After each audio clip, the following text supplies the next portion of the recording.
네, 오늘 요한복음 92탄입니다. 제목은 물고기 없는 어부라는 제목이고요. 요한복음 21장 1절에서 11절까지 말씀 보도록 하겠습니다. 요한복음 이제 마지막 장에 왔어요. 요한복음 21장 1절에서 11절 같이 읽을게요. 그 후에 예수께서 디베라호스에서 또 제자들에게 자기를 나타내셨으니 나타내신 일은 이러하니라. 시몬 베드로와 디두모라 하는 도마와 갈릴리 사람 나다나엘과 세베대의 아들들과 또 다른 제자 둘이 함께 있더니 시몬 베드로가 나는 물고기 잡으러 가노라 하니 그들이 우리도 함께 가겠다 하고 나가서 배에 올랐으나 그날 밤에 아무것도 잡지 못하였더니 날이 새어갈 때에 예수께서 바닷가에 서셨어 제자들이 예수이신 줄 알지 못하는지라. 예수께서 이르시되 얘들아 너희에게 고기가 있느냐 대답하되 없나이다. 이르시되 그물을 배 오른편에 던지라. 그리하면 잡으리라 하시니 이에 던졌더니 물고기가 많아 그물을 들 수 없더라.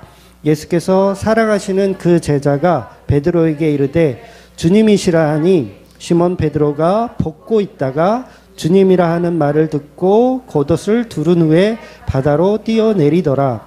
다른 제자들은 육지에서 거리가 불과 한 50칸쯤 된 작은 배를 타고 물고기 든 그물을 끌고 와서 육지로 올라가니 그 위에 생선이 놓였고 떡도 있더라. 예수께서 이르시되 지금 잡은 생선을 좀 가져오라 하시니 시몬 베드로가 올라가서 그물을 육지에 끌어올리니 가득히 찬 큰 물고기가 153마리라. 이같이 많으나 그물이 찢어지지 아니하였더라. 아멘. 네, 오늘 본문에 보면 눈치 빠른 요한이 주님이라는 것을 제일 먼저 알아봤어요. 그래서 이제 베드로에게 주님이시다 이렇게 외쳤더니 그 말을 듣자마자 성질 급한 베드로는 겉옷을 입고 한 90m 정도 될 거예요. 거리가 90m 정도 되는 거리를 물속에 퐁당 들어가서 예수님 곁으로 이제 수용해서 가는 겁니다. 그리고 다른 제자들은 작은 배를 타고 와서 예수님을 만나게 되는 거죠. 근데 이상한 건 이 본문에 보면 왜 베드로는 옷을 벗고 물속에 뛰어 들어가는 게 상식적인데 왜 옷을 입고 뛰어 들어갔을까라는 거예요. 그러니까 수영을 좋아하시는 분들은 아시겠지만 이렇게 평상복을 입고 수영할 수 있나요? 네, 수영 못해요. 그러니까 아마추어들은 이 양복을 입고 만약에 수영한다 그러면 안 뜰 거예요. 저는 도저히 그렇게는 못할 것 같아요. 그러니까 수영을 하려면 옷을 벗고 뛰어드는 게 보편적인데 반대로 오늘 베드로의 모습을 보면 겉옷을 입고 그러니까 작업하면서 좀 옷을 벗고 있었던 것 같아요. 작업이라 해봐야 뭐 빈 그물만 들었다 내렸다 하는 건데 어찌됐든 이제 옷을 좀 벗고 있었던 것 같아요. 그래서 옷을 입고 뛰어들었다. 그래서 이 말씀을 해석할 때 보통은 이제 스승에 대한 예의를 갖추기 위해서 겉옷을 입었다라는 정도로 이렇게 이해를 하고 넘어갑니다. 물론 그게 틀린 이야기는 아니에요. 그런데 거기에는 굉장히 메시지가 또 있다는 거죠. 어떤 메시지냐면 역시 구원받은 자를 상징하는 옷을 입는다는 의미가 있어요. 왜 여러분 성경에 보면 구약의 선배들이 좀 많이 그러거든요. 구약의 선배들은 툭하면 옷을 찢어. 아세요? 툭하면 옷을 찢어요. 그러니까 어떠한 강한 부정을 할 때 옷을 좀 찢더라고요. 강한 부정을 할 때. 그러니까 하나님께 간절히 회개할 때도 옷을 찢고요. 또 뭔가를 좀 그거 아니야 라고 할 때도 옷을 찢어요. 그러니까 요셉이 이제 팔려갈 때 르우벤인가요? 르우벤이 또 옷을 찢죠.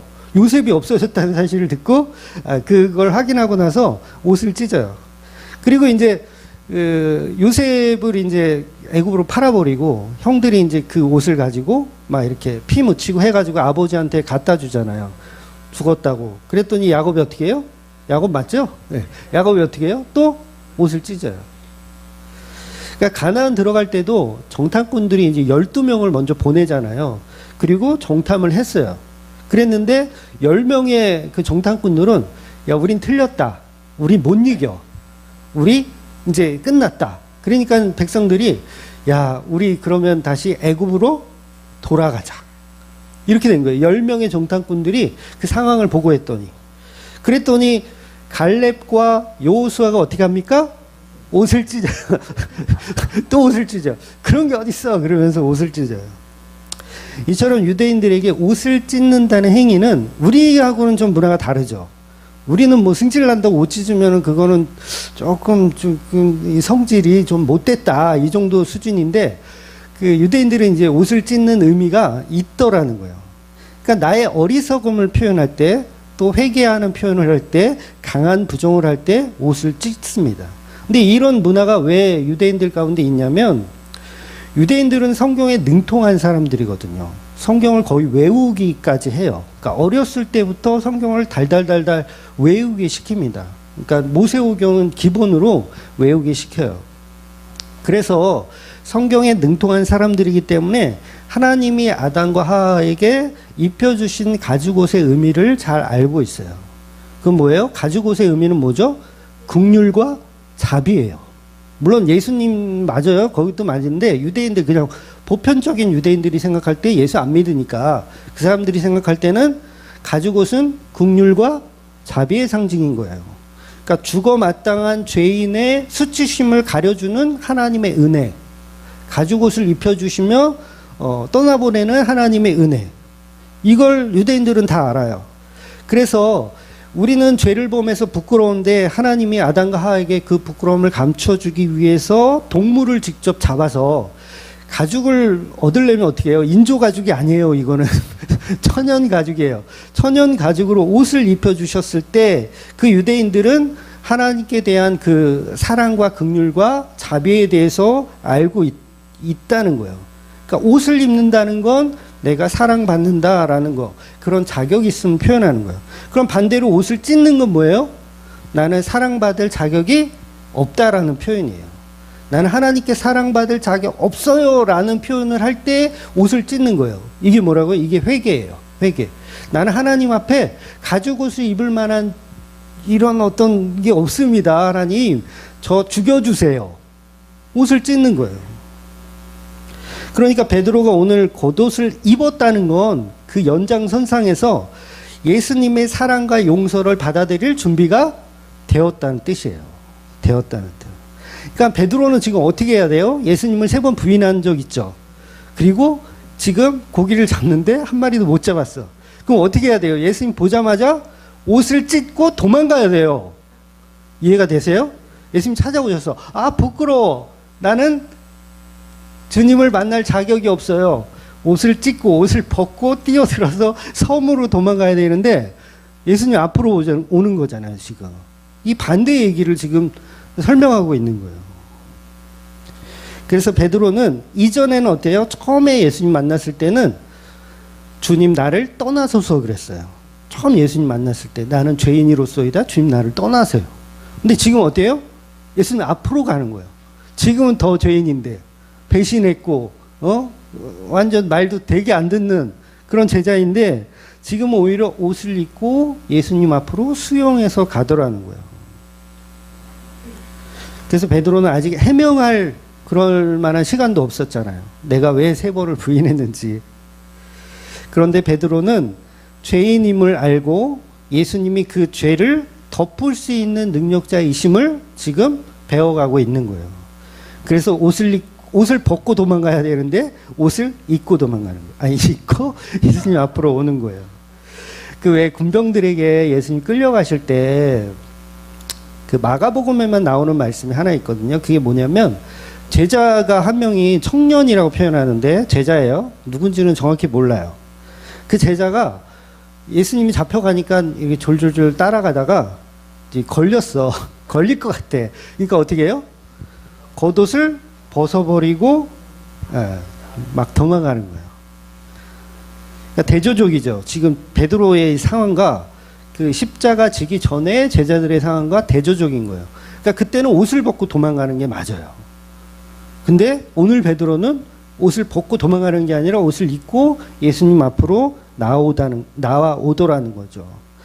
그러니까 본문의 베드로는 은혜가 없다면 옷을 벗고 도망가는 게 맞지만 이제 은혜가 개입하기 시작하니까 옷을 입는 거예요. 그리고 뻔뻔하게 예수님 무릎에 앉아서 식사를 하면서 예수님의 말씀을 듣는 거예요. 여러분, 우리가 얼마나 뻔뻔하면 이렇게 예배 드리고 있어요. 아닙니까? 우리는 다 도망가야 돼요. 예수님, 우리는 자격 없습니다. 우리가 무슨 예배할 자격이 있습니까? 우리는 그냥 도망가는 게 마땅합니다. 그런데 뻔뻔하게 주님 앞에 예배할 수 있는 게 왜 이게 가능해요? 예수님의 은혜 때문에 그런 거예요. 아, 가죽옷이 예수님의 모형이었군요. 그 가죽옷의 은혜를 아는 사람들만 모여서 예배를 드릴 수 있는 거예요. 그래서 뻔뻔한 목사, 저 얼마나 뻔뻔합니까? 지가 뭔데 여기서 설교를 하고 있어. 응? 뻔뻔한 우리 집사님들, 장로님, 권사님들, 전부 뻔뻔한 사람들이 예수님 앞에 나와서 그 가죽옷의 은혜로 예배를 드리고 있다라는 거죠. 그러니까 베드로가 겉옷을 입고 뛰어들었다는 건 그 은혜를 이제 알게 되어 그 뻔뻔함을 무릅쓰고 예수님 곁으로 누구보다 빨리 가고 싶은 거예요. 아주 이런 뻔뻔함이 없죠.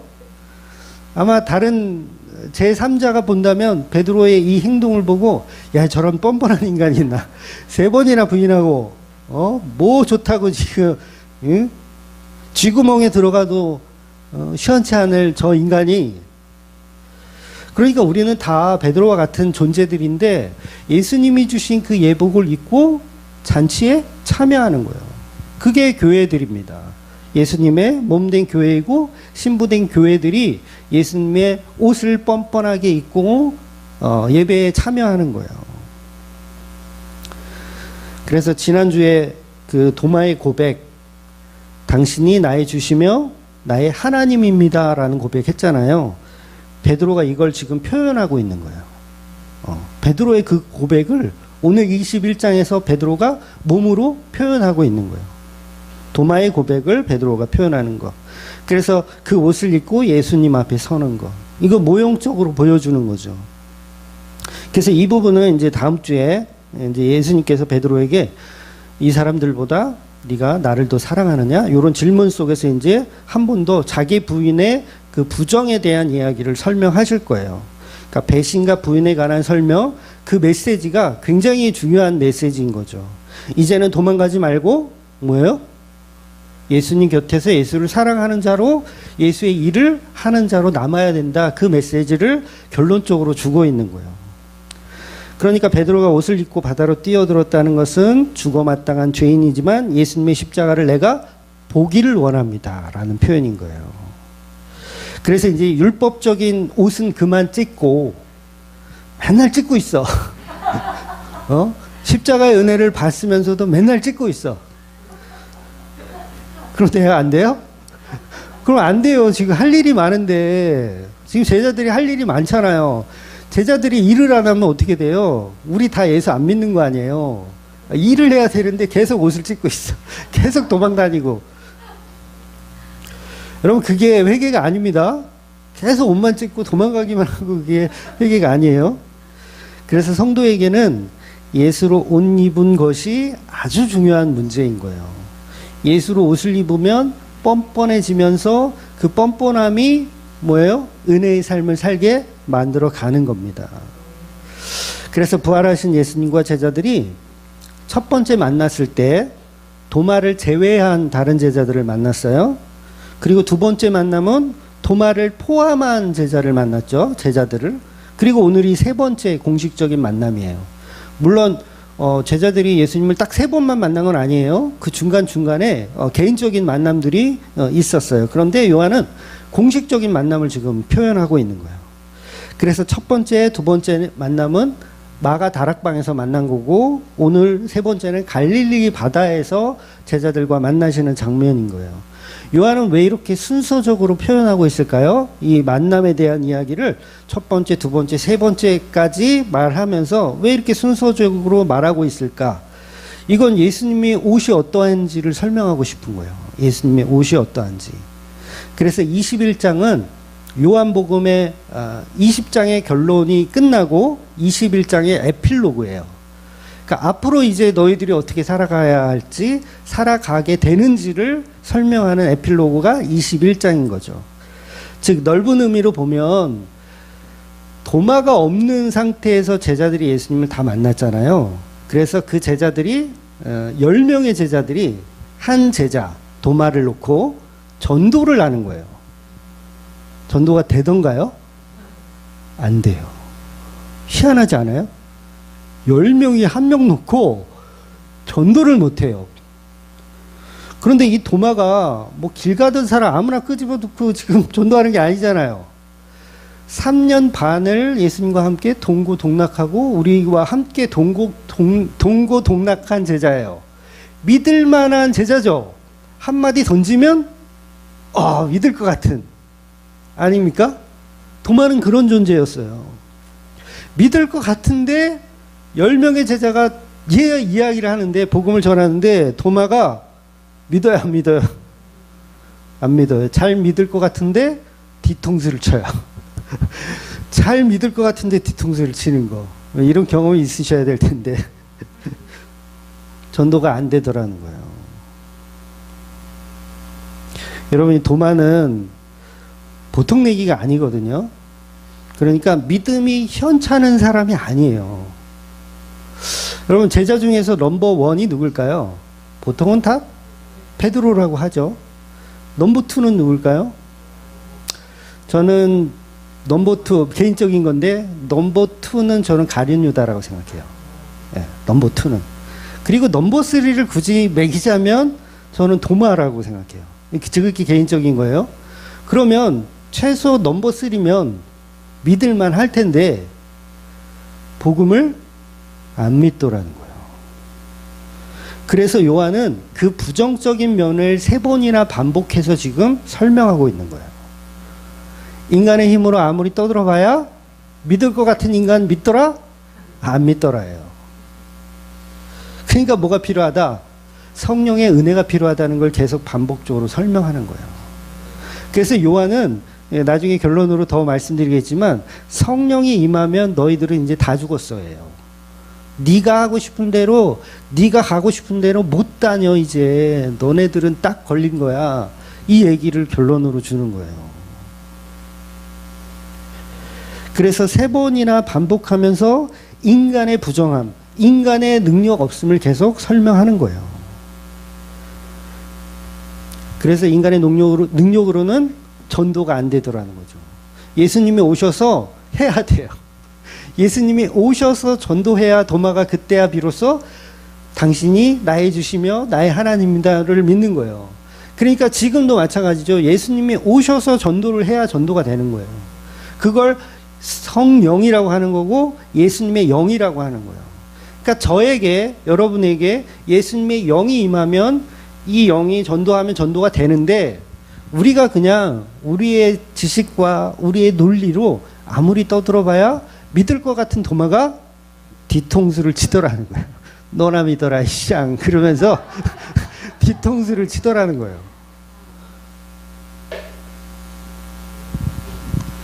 그래서 우리는 성령의 은혜를 먼저 구해야 돼요. 성령의 은혜를. 성령이 없으면 10명의 제자가 1명을 감당을 못하는 거예요. 그런데 베드로가 성령을 받았어요. 그리고 설교를 하는데 몇 명이 회개합니까? 3,000명이 회개해요. 이게 베드로의 능력이에요? 아니에요. 그러니까 우리가 늘 항상 어떤 교회를 부흥하고 성장하고 전도를 하기 위해서는 성령 받음이 제일 중요한데 우리는 다른 거에 목적 삼잖아요. 어떤 교회의 시설, 좋은 주차장. 오늘 아침에도 우리 새로 오신 분이 주차장 때문에 애를 먹으셨는데 좋은 주차장. 그런 걸로 교인들을 끌어모으려고 하죠. 어떤 교회 보니까 우리 교회는 방방 시스템이 잘 돼 있는 어린이들을 이렇게 안전하게 케어할 수 있는 시설을 갖춘 교회다라는 걸 메인에 이렇게 홈페이지 메인에 올려놨더라고요. 야, 과연 그게 전도에 효과적일까? 물론 그건 사람 모으는 데는 효과가 있을지는 모르겠지만 전도에는 전혀 상관이 없는 거예요. 그러니까 주차하기 힘드셔도 주차를 하셔야 돼요. 여기 골목 어디에든 네, 주차를 하셔야 돼요. 방법이 없어요. 지금 공영주차장 공사 들어갔어요. 그러니까 공영주차장이 길 건너 바로 있거든요. 근데 내년 5월에 완공이더라고요. 공사가 들어가서. 주차 대수가 120대나 돼요. 일요일은 무료입니다. 네. 주님 간절히. 네. 농담이고요. 네. 그런 시스템으로, 그런 시설로 사람을 끌어모으는 게 아니라 성령의 은혜가 있어야 된다는 거예요. 아무튼 이렇게 불편한 곳에 오셔서 예배드린 여러분이 왜 오셨겠어요? 성령의 은혜예요. 누가 봐도 이건 성령의 은혜입니다. 그러나 성도는 어떤 교회의 시설이 중요하지 않고 그곳에서 예수 그리스도의 보혈의 은혜가 있는지, 피 나눔이 있는지, 살 나눔이 있는지를 보셔야 된다는 거죠. 그래서 우리 교회 한 권사님 밥이 맛있어요. 밥 맛있어서 오십니까? 물론 밥은 맛있어요. 밥은 맛있지만 그 점심 한 끼 먹으려고 수십 킬로를 달려오는 건 사실 아니잖아요. 그보다 더 중요한 게 있죠. 그건 옵션. 어떻게 보면 옵션. 있어도 되고 없어도 그만인 거. 그러나 중요한 건 성령의 은혜로 우리가 일구어 가야 된다는 거예요. 성령의 은혜로. 그래서 모든 전도는 내가 하는 게 아니라 내 안에 계신 예수의 영이 하시는 거예요. 그래서 아무리 우리가 말을 잘하고 논리적으로 전도를 해도 성령의 은혜가 없으면 안 돼요. 그러니까 어떤 교회는 막 그 홍보지 보니까 막 연예인들이 있더라고요. 우리 교회는 뭐 연예인 김원땡이 다닌다. 막 이런 식으로 홍보를 하더라고요. 우리 교회 연예인 언제 오나? 나도 한번 포스터를 만들어 봐. 근데 그게 다 소용없는 짓이에요. 사람 끌어모으는, 대형화시키는 거죠. 사람을 대형화시키는데 그 안에 복음은 없어요. 그게 슬픈 거죠. 그래서 성령의 은혜가 없으면 결국 종교 생활을 하다가 끝나는 거예요. 그래서 성령께서 눈과 귀를 열어주셔야 그때 비로소 성령의 은혜를 받아들이게 되는 겁니다. 그만큼 하나님의 사역에 있어서 우리 인간은 무기력한 거예요. 무능력한 거고요. 그래서 복음 전파는 예수님이 하시는 일이에요. 하나님이 하나님의 열심으로 일하시는 거지 우리의 열심으로 일하는 게 아닙니다. 우리가 우리의 열심으로 일하면 종교인들만 모아요. 열심히 종교인들 모으는 거예요. 그리고 우상 숭배를 하는 거예요. 나라는 자아의 우상을 열심히 섬기십시오. 섬기세요. 뭐 시간이 난다면 목사도 좀 섬겨주시고요. 막 이렇게 종교를 만들어가는 거예요. 그러니까 우리는요, 예수 믿으면서 칭찬받을 생각을 아예 하지 마세요. 예수님에게, 하나님에게 칭찬받을 생각 아예 하지 마시고 상급받을 생각도 아예 하지 마세요. 왜? 내가 한 게 아니니까. 말로는 주의 종이라고 하면서, 그렇잖아요. 주님의 종이라고 하면서 자꾸 보수를 요구하는 거죠. 종은 보수를 요구할 수 있나요? 없어요. 그 생명까지도 주인의 것인데 내가 저 종 마음에 안 들어. 저 종은 내가 죽여버려야겠어. 그래도 할 말 없는 게 종이에요. 그런데 종이 자꾸 뭔가를 요구해. 계속. 그러면 이게 종이에요? 이게 상전이에요?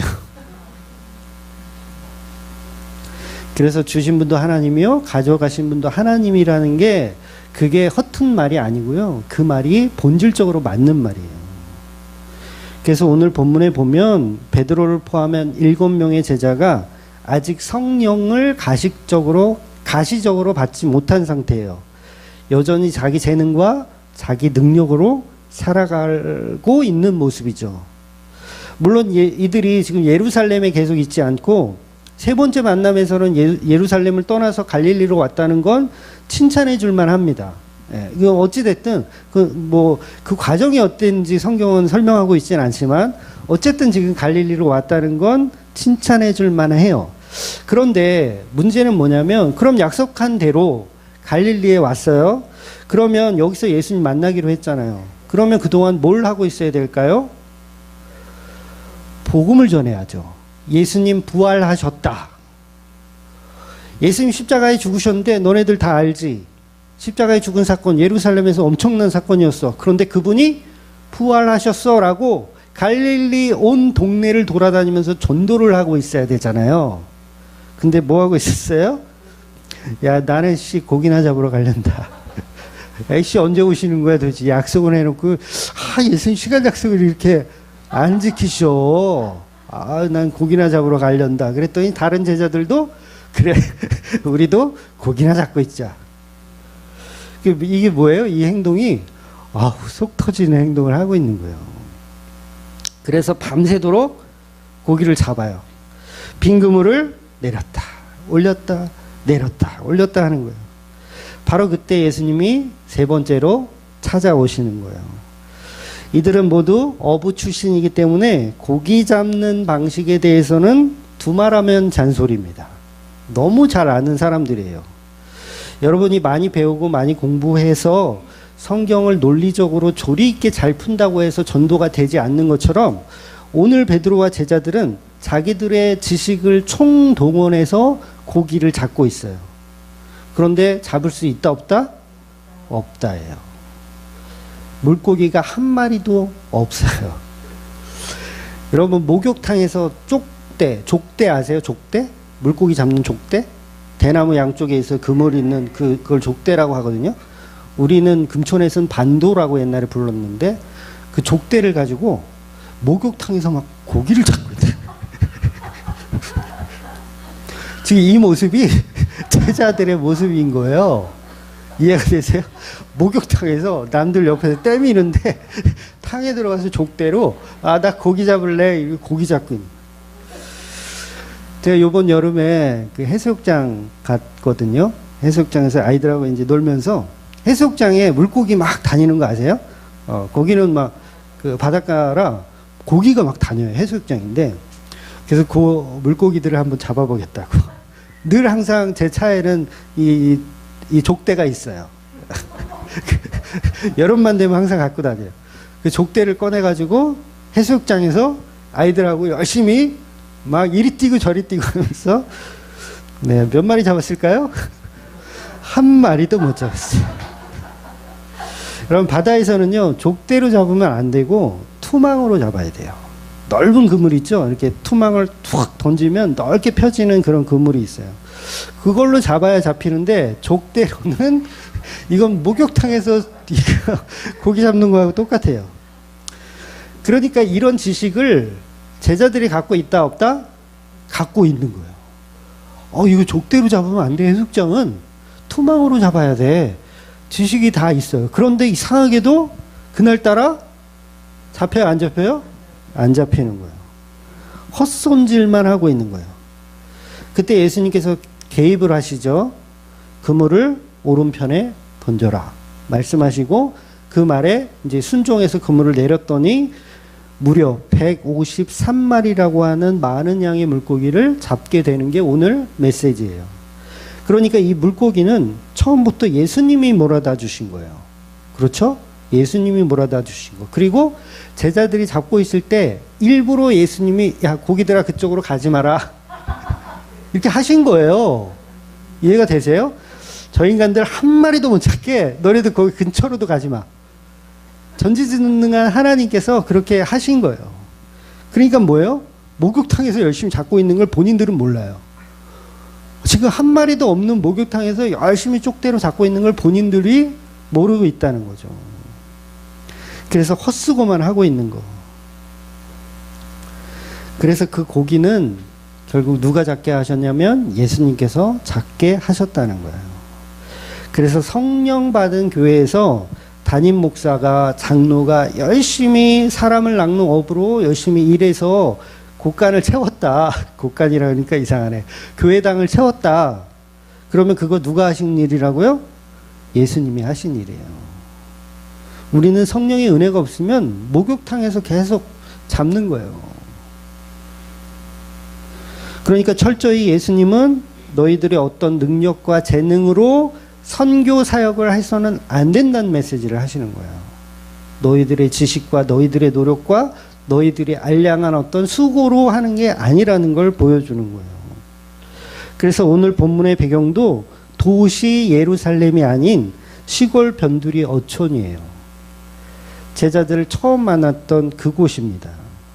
그래서 그곳에서 다시 선택하시고 다시 시작하는 거예요. 그 당시 갈릴리라는 이 마을, 갈릴리는 좀 지역이 좀 넓어요. 파주처럼 좀 넓어요. 파주 그러면 뭐 되게 조그만 땅인 줄 아는데 여기 파주 굉장히 넓습니다. 뭐 운정 교화에서 저 안으로 들어가면 적성까지도 파주예요. 굉장히 커요. 그러니까 갈릴리 지역도 굉장히 큰 지역이에요. 그런데 거기는 보잘것없는 시골 동네라는 거죠. 그래서 이사야 선지자도 그런 얘기를 했거든요. 갈릴리를 이방 지역이라고 얘기해요. 이방 지역. 그래서 이 제자들이 전부 출신이 남유다 출신이 없어요. 한 사람만 남유다 출신이에요. 누구? 가룟 유다만. 가룟 유다만 남유다 출신이고 나머지는 다 남유다 출신이 아니에요. 그러니까 예수님은 그 시골 변두리에서부터 시작하는 거예요. 그리고 시골 변두리 출신으로부터 시작하는 거예요. 그래서 오늘 본문에 보면 일부러 모든 제자가 다 참여하지 않았어요. 7명만. 그 어부들만 이렇게 추려가지고 만나신 거예요. 그래서 그 시골에서부터 다시 복음이 시작되는 거, 그걸 설명하고 있는 겁니다. 물론 이 사도 바울 같은 경우는 굉장히 좋은 대학을 나왔고 엘리트 코스를 밟았잖아요. 그러니까 목사라고 해서 저 사람은 허접한 대학을 나왔으니 하나님이 쓰시겠구나. 저 사람은 좋은 대학을 나왔으니 하나님이 안 쓰시겠구나. 이렇게 구분하시면 안 돼요. 그 얘기를 드리는 건 아닙니다. 인간의 수고와 노력이 아니라는 개념인 거예요. 그걸 이해하셔야 돼요. 어찌되었든 이 보잘것없는 11제자로부터 시작해서 지금까지 복음이 이어져 내려오는 거예요.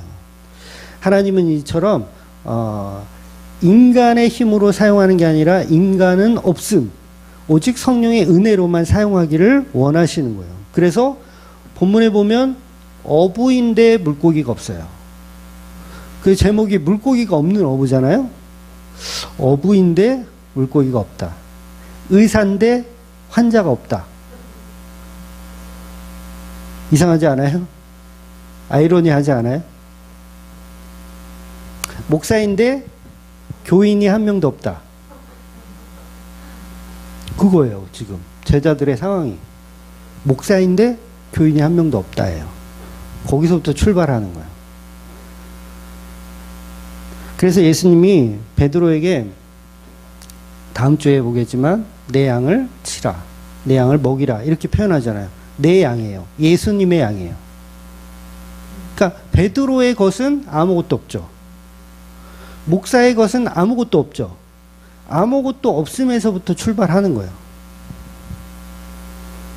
그래서 베드로는 목자가 아니고 목자 옆에 이리 뛰고 저리 뛰고 하는 뭐라고? 개. 목자 옆에 이리 뛰고 저리 뛰고 하는 개. 그러니까 목사도 마찬가지고 우리 전부 다 마찬 거예요. 이리 뛰고 저리 뛰고 하는 개예요. 그래서 누구의 양을 먹이라?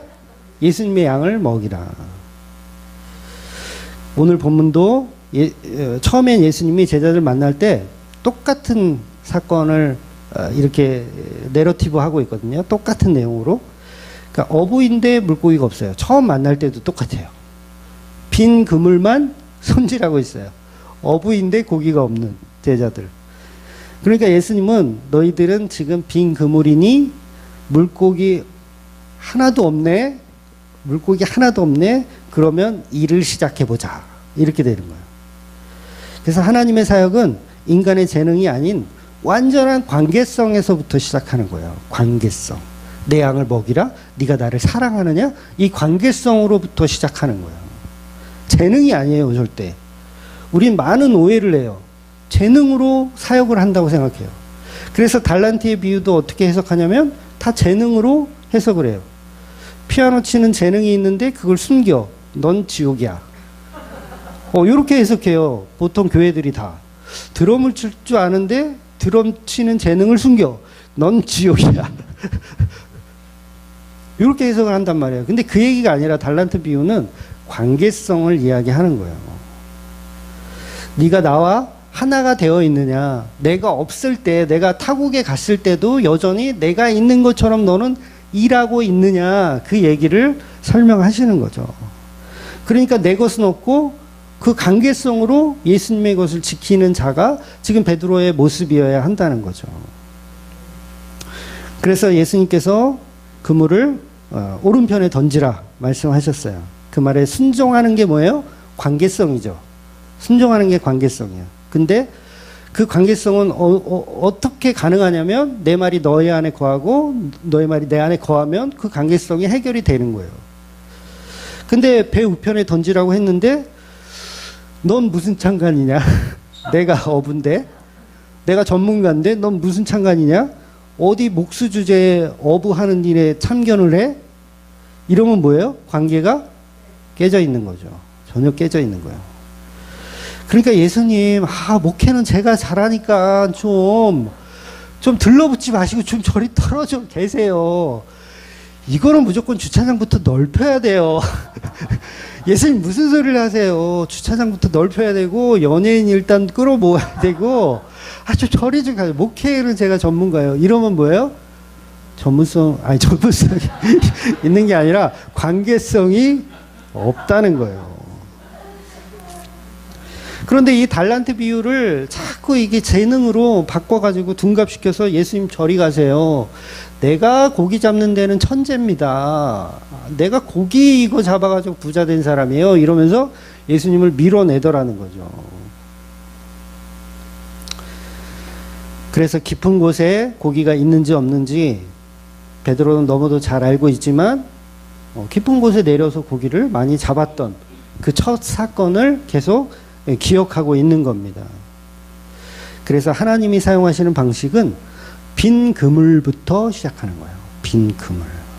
교회가 마찬가지예요. 빈 그물로 시작하는 거예요. 우리 주맘교회가 처음에 예배 드릴 때 안 계셨죠? 임대 아파트에서 그 몇 평이나 돼? 한 13평 되나? 11평인가요, 여보야? 11평 되는 임대 아파트에서 우리 아내하고 큰 아들하고 큰 딸하고 작은 딸하고 막내는 태어나기 전에 예배 드렸어요. 예배 드렸어요. 그러면서 이제 지금까지 시간이 흘러온 거죠. 그때 가정 예배 때 들었던 그 첫 설교를 저는 지금도 기억해요. 놀랍죠? 네, 여태까지 한 설교 기억이 안 나거든요. 지난주에 무슨 설교를 했는지. 솔직히 제목도 지금 생각이 안 날 정도인데 그때 했던 첫 설교가 전 지금까지도 가슴에 담고 있어요. 그러니까 내용은 이런 거였어요. 아빠는 요리사가 되고 싶다. 언젠가 이 말씀 드린 것 같은데 아빠는 요리사가 되고 싶다. 그러니까 성경이라는 재료, 예수 그리스도라는 재료를 가지고 정말 맛있게 요리해서 이렇게 성도를 먹이는 요리사가 되고 싶다. 그런 설교를 했어요. 그래서 그때 그 주맘교회 12신조도 그때 만든 거예요. 지금 보면 되게 촌스럽잖아요. 뭐 헌금 바구니를 돌리지 않는 교회입니다. 촌스러워. 지금 생각하면 촌스러워. 그런데 그렇게 빈 그물에서부터 시작하더라는 거예요. 그래서 오늘 본문에 예수님의 말씀 뭐냐면 너희들이 잡은 고기 다 가져와. 우리 이거 다 먹고 빈손으로 출발하자. 이 얘기 하시는 거예요. 153마리 막 끌어안고 아싸 우린 부자야 이렇게 하란 얘기가 아니라 다 버리고 선교하러 가자. 너희는 가서 모든 족속으로 제자를 삼아 아버지와 아들과 성령의 이름으로 세례를 주고 내가 너희에게 분부한 모든 것을 가르쳐 지키러 가자. 그 얘기를 하러 오신 거예요. 그럼 어떻게 해야 돼요? 고기 막 싸가지고 가야 돼요? 버리고 가는 거예요. 버리고 가는 거. 과거 한 40년 동안 놀라운 일이 있어요. 뭐 만나 주신 것도 놀랍지만 그보다 저는 더 놀라운 게 옷이 해지지가 않아. 희한하죠? 신발도 해지지가 않아. 40년을 쓰는데. 저는 신발을 나이키를 좋아하거든요. 운동화를. 어릴 때 못 신어봐가지고 한이 맺혀가지고 지금은 신발 산다 그러면 무조건 나이키예요. 근데 나이키도 한 10년 신잖아요. 그러면 닳아서 못 신겠더라고요. 정품도. 가품은 한 1년밖에 못 신어요. 그런데 놀랍게도 40년을 신는데도 신발이 닳지 않는 거예요. 그러니까 제자들의 삶에 필요한 모든 것을 채워주겠다는 거예요. 물론 이걸 저와 여러분이 똑같이 적용하면 안 돼요. 착각하면 우리도 사도다. 그래가지고 하나님께서 까마귀를 보내서 내 일거수일투족 먹을 것을 다 책임져 주실 거다. 막 이러고 사역하면 큰일 나요. 요건 사도들의 이야기인 거예요. 그렇게 하라는 게 아니라 교회 안에 본질이 무엇인지를 설명하고 있는 거예요. 무엇이 우리의 목적인가를. 그래서 오늘 본문이 말씀하고 있는 것은 너희들은 사람을 낳는 어부가 되어야지 왜 고기를 낳고 있느냐. 그 얘기 하시는 거예요. 다시 옛 모습으로 돌아간 그 모습을 지금 빨리 회복시키고 계신 거예요. 그렇게 잡는 물고기, 이 물고기가 상징하는 의미가 뭡니까? 이건 베드로에게는 뭐예요? 부예요, 부. 명예고요. 그래도 어부가 돼가지고 한 153마리 정도는 한 번에 잡아봐야지. 그런 거 있잖아요. 여러분들 다 개인적으로 있잖아요. 뭐 마라톤을 좋아하시는 분들은 42.195km를 한 번쯤은 완주를 해봐야지. 뭐 이런 거, 그런 거하고 비슷한 거예요. 그래서 이런 어떤 성취감을 맛보고 있는 거예요. 그래서 어쨌든 이 153이라는 건 이 어부들에겐 부유함의 상징입니다. 어부들이 꼭 한번 해보고 싶은 거. 제가 어릴 때 민물 낚시를 많이 다녔어요. 민물 낚시 굉장히 좋아했거든요. 여기 교학강에 옛날에는 낚시 금지가 아니었어요. 어릴 때는 해도 돼요. 막 했어요.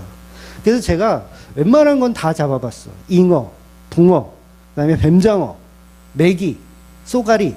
뱀장어가 이게 손맛이 이게 아주, 이건 경험해 보신 분만, 뱀장어가 이게 아주 짜릿해요. 그런데 제가 유일하게 못 잡아본 어종이 하나 있어요. 그게 뭐냐면, 가물치예요. 가물치는 이상하게 한 번도 못 잡아봤어요. 낚시꾼이라면 다 잡아보고 싶은 욕망. 그래서 오늘 베드로가 그걸 소원 푸는 거예요. 그래서 중요한 것은 이 물고기를 가지고 가는 것이 아니라 버리고 간다는 거예요. 제가 가물치를 못 잡았잖아요. 그러니까 지금도 목회하면서 낚시가 가고 싶어. 그런데 그때 가물치를 만약에 잡아봤으면 난 할 만큼 다 해봤다. 이제 별로 관심이 없을 텐데 지금도 낚시가 하고 싶어. 그러니까 베드로에게 뭐예요? 은혜가 쏟아지고 있는 거예요, 지금. 야, 너 해볼 거 다 해봤구나. 너 153마리 가득 잡아봤구나. 그런데 이 물고기를 싸가지고 가지 않더라는 거예요. 왜냐하면 예수님 처음 만났을 때도요, 그 깊은 곳에 가서 그물을 던지라 했을 때 그물이 찢어질 정도로 찢어졌어요. 진짜로 찢어질 정도로 고기를 많이 잡았어요. 근데 그 고기 어떻게 합니까? 예수님이 너희들은 나를 따라와라 했을 때 그물을 버려두고 고기도 버려두고 배도 버려두고 온 거예요. 따라온 거예요. 예수님이. 물론 이건 버렸다는 얘기는 아니에요. 배는 묶어둔 거고 다른 고기들은 다른 어부들께 가지라고 이렇게 맡겨두고 온 거예요. 중요한 건 지금 잡은 153마리도 내 소유가 아니면 확실하다는 거죠. 그러니까 많은 양의 물고기는 성교적 의미의 모형이 들어있어요. 성교적 의미의 모형. 그러니까 물질의 복을 설명하는 게 아니에요. 예수님과 함께 하시면 이렇게 많은 사람을 낚는 어부가 될 수 있다라는 표현을 하는 거죠. 즉 영원 구원은 사람을 낚으려면 예수님의 말씀에 순종하여 진행되면 된다라는 이야기를 하는 거예요. 그래서 말씀에 순종하면 부자 된다는 얘기가 아니라 이 153이 유명한 게 있잖아요. 우리 모나미 볼펜에 보면 153이 적혀 있어요. 그 모나미 볼펜 제일 저렴한 볼펜. 어릴 때는 이제 많이 썼는데 요즘은 이제 흔하지가 않죠. 그런데 그 53이라는 숫자를 박아놓고 이게 우리의 부의 상징입니다. 이렇게 하면 우리는 성공할 수 있습니다. 라고 하면 그건 무당인 거예요. 무당. 이걸 뭐라 그래? 부족이죠. 부족 삼는 거죠. 153. 그런데 오늘 본문은 그 얘기가 아니라 예수님을 믿는다는 것은 오히려 내 힘과 내 열정이 기각되어지는 거예요. 점점 빈 그물로 되어지는 거. 그물에 고기가 있다 한들 그걸 버리고 오는 거죠. 그래서 제자들은 그 그물을 다 버리고 예수님을 따라가게 되는 거예요. 역시나 오해하면 안 됩니다. 이 말씀을. 사회적인 책임을 다 버리고 예수만 믿으라는 얘기 아니에요. 이건 사도들에게 지금 표현되고 있는 상징적인 의미인 거예요. 그래서 베드로처럼 뭐 직업도 버리고 마누라도 버리고 교회만 열심히 오라는 얘기가 아닙니다. 어떤 사람들은 막 이름도 막 바꾸잖아요. 자기 이름 막 다윗으로 바꾸고 뭐 베드로로 바꾸고 뭐 막 스님들처럼 막 처자식도 버리고 나는 오직 교회다. 그 얘기가 아니라 사도 바울도 여러분 그 총각으로 알고 계시잖아요. 근데 아닐 수도 있어요. 사별했을 가능성도 있어요. 사도 바울. 그러니까 결혼을 한 번도 안 한 수총각이 아닐 가능성이 굉장히 커요. 물론 정확한 이 내용은 우리가 모르지만 정황상 그래요. 결혼을 한 번 하고 사별했을 가능성이 크다. 그냥 추정입니다. 그래서 사도 바울처럼 막 결혼도 안 하고 막 이렇게 막 헌신 봉사하는 걸 굉장히 가치 있게 여기시면 안 돼요. 그런 얘기가 아니에요. 그래서 오늘 본문을 오역하면 어설픈 열정으로 고기를 버리고 예수님을 따라가자 이렇게 또 오해하시면 안 됩니다. 그건 믿음이 아니라 그건 미친놈이에요.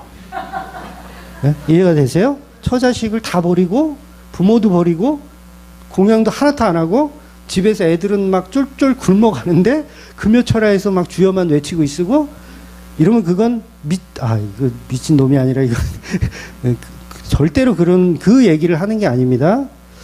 바울을 포함한 12제자는 아주 특별한 계시를 통해서 성경은 특별 계시예요. 특별 계시를 통해서 어떻게 제자들이 선교를 이루어 가는지를 표현하고 있는 거예요. 그래서 본문의 이 본질은 저와 여러분이 가지고 있는 가치와 자아를 십자가 앞에 내려놓고 예수를 따르라는 거지 사도들을 흉내내라는 게 아니에요. 사도들을 흉내낼 필요는 없어요. 계시가 완성되었기 때문에 흉내내는 게 아니라 그 본질들을 이해하고 가는 거예요. 그 본질이 뭐예요? 세상의 부와 명예를 목적 삼아 살지 않고 예수님의 은혜를 십자가를 목적 삼아 살아야 된다. 그 메시지를 주시는 거예요. 그런데 우리는 예수님께 날마다 덤비며 따지잖아요. 여러분 안 따집니까? 예수님께 덤비며 따져요. 어디 목수가 어부하는 일에 참견하냐고 계속 따져요. 그런 태도를 버리라는 거예요. 그런 태도를 버리고 빈 그물로 따라가야 된다. 배에 가득 잠길 정도의 나의 욕망을 버리고 주님의 가치를 보라는 거예요. 비운 만큼 빈 그물이 되어가는 거. 그럴수록 더 커지는 거예요. 우리의 그릇은 더 커지는 거예요. 그래서 오늘 본문과 3년 전의 본문과 크게 차이 나는 게 한 가지가 있는데 그게 뭐냐면 3년 전에는 고기를 잡는데 그물이 찢어져요. 그런데 오늘 본문에는 그물이 찢어지지 않아요. 요 차이가 있어요. 그러니까 고기를 세어볼 수 있을 정도로 찢어지지 않는 상황인 거죠. 이건 어떤 의미가 있을까요? 물론 양쪽 모두 많이 잡았다라는 표현이에요. 양쪽 모두 많이 잡았다. 그런데 그물이 찢어지고 안 찢어지고의 표현은 예수님이 함께 하시면 절대로 한 명도 놓치지 않는다는 거예요. 한 사람도 택한 백성은 놓치지 않는다. 그래서 이 153이라는 숫자를 해석할 때 아직도 이건 학자들 가운데서 의견이 분분하거든요. 왜 요한은 굳이 물고기 숫자를 기록하고 있을까? 153. 그래서 어거스틴이라는 사람은 이렇게 해석을 했어요. 153을 구약의 10, 십계명, 구약의 10, 그 다음에 신약의 완전수 7, 그래서 17이 되잖아요. 그래서 1 더하기 1 더하기 2 더하기 3 더하기 4 더하기 5 더하기 해서 17까지 더하면 뭐가 된다? 153이 돼요. 놀랍죠? 이런 걸 알레고리적 해석이라 그러는 거예요. 이런 건 쓰레기입니다. 그냥 버리셔야 돼요. 그러니까 이 알레고리적 해석과 모형론은 확연히 달라요.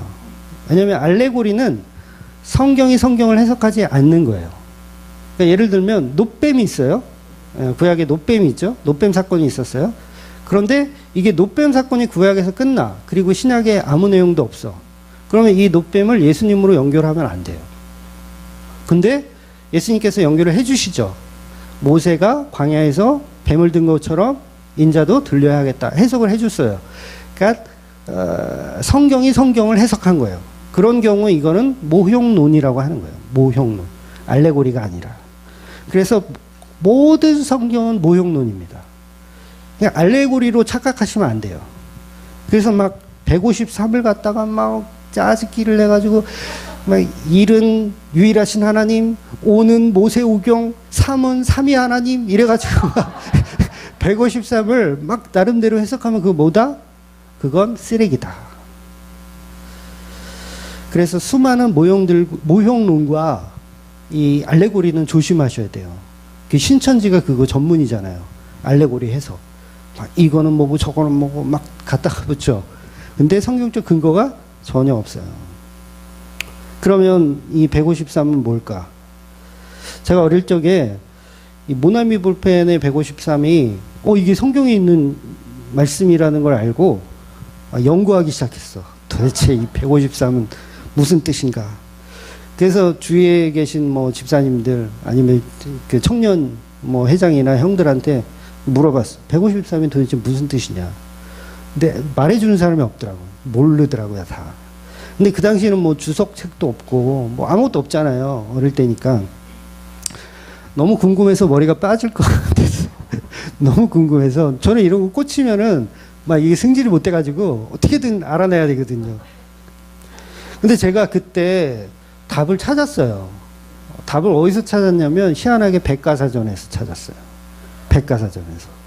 그러니까 창세기 1장에 보면 이런 표현들이 있거든요. 창세기 1장 11절에 보면 하나님이 이르시되 땅과 풀과 씨 맺는 채소와 각기 종류대로 땅이 풀과 각기 종류대로 씨 맺는 채소와 각기 종류대로 무슨 주문가인데 각기 종류대로 만드셨다라는 표현이 있어요. 제가 백과사전을 보다가 물고기를 보는데 물고기 보면 이게 백과사전에 이렇게 나와 있어요. 수중 생활을 하고 지느러미가 있고 아가미로 호흡하는 척추동물의 총칭. 그러면서 쭉 나오면서 현재 전 세계에 발견된 물고기는 약 2만여 종이 있고 우리나라에는 870여 종의 물고기가 서식한다. 이렇게 표현되어 있어요. 그래서 제가 무릎을 탁 쳤어요. 유대인들 사이에 가지고 있었던 물고기 종류가 아닐까. 추측이에요. 그냥. 그 당시 추측했어요. 그리고 문제를 풀었다고 생각했죠. 저는. 풀었어요. 그리고 나중에 이제 신학교에서 이제 배우게 됐는데 저하고 똑같은 주장을 한 사람이 있더라고요. 오리겐이라는 신학자가 갈릴리 지역의 어부들은 다 알고 있었다. 그러니까 갈릴리 지역에서 이 그물로 잡을 수 있는 어류의 종류의 수가 153종이라는 걸 어부들끼리는 알고 있었다는 거예요. 그러니까 요한이 153이라는 걸 기록했을 때 제자들은 다 알아들어요? 못 알아들어요? 알아들어요. 그러니까 이건 알레고리적 해석이 아니라 모든 종류를 상징하는 물고기였다라는 의미였어요. 그러니까 베드로는 뭘 했다? 소원성취 다 했다. 모든 어부로서 모든 물고기 다 잡아봤으니 이제 그거 그만하고 사람을 낚는 어부가 되어서 모든 인류를 구원하는 역할을 해야 된다. 그러니까 이제는 사람을 낚는 153마리를 낚아야 되죠. 그러니까 뭐 이거는 제 그냥 상상입니다만 그때 지구상에 153종의 민족이 살았다면 추측이에요. 이런 걸 알레고리라고 하는 거예요. 살았다면 그거 이제 잡으러 가야 되지 않느냐. 바로 이 얘기를 오늘 본문이 이야기하는 거죠. 그래서 153이라는 물고기는 버려두고 진짜 153을 찾으러 선교하러. 이 153이 뭡니까? 예수님의 양. 내 양을 먹이라. 그러면 빨리 찾아가서 먹여야 될 거 아니에요. 153 찾아가서.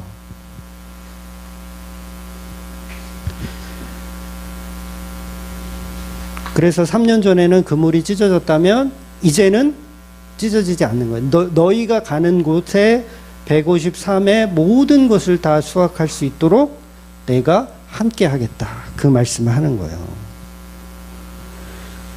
그래서 이제는 사람을 낚는 업으로 내가 너를 사용하겠다. 그러니까 베드로는 교회의 대표라고 할 수 있어요. 제자들의 대표이면서 우리 교회들의 대표. 그러면 이 베드로에게 주신 이 말씀은 결국 우리들에게, 교회들에게 주시는 동일한 말씀이라는 거죠. 그러니까 저와 여러분의 가치를 물고기 잡아서 부자 되는 거에 가치를 두지 마시고 예수님의 양을 먹이는 그 일에 우리는 더 관심을 갖고 봐야 한다는 거죠. 그래서 저와 여러분은 이제 새로운 업으로 거듭나시기를, 그만 목욕탕에서 허우적거리시고 새로운 업으로 거듭나시는 저와 여러분이 되시기를 주의 이름으로 축원드리겠습니다. 아멘. 기도하겠습니다.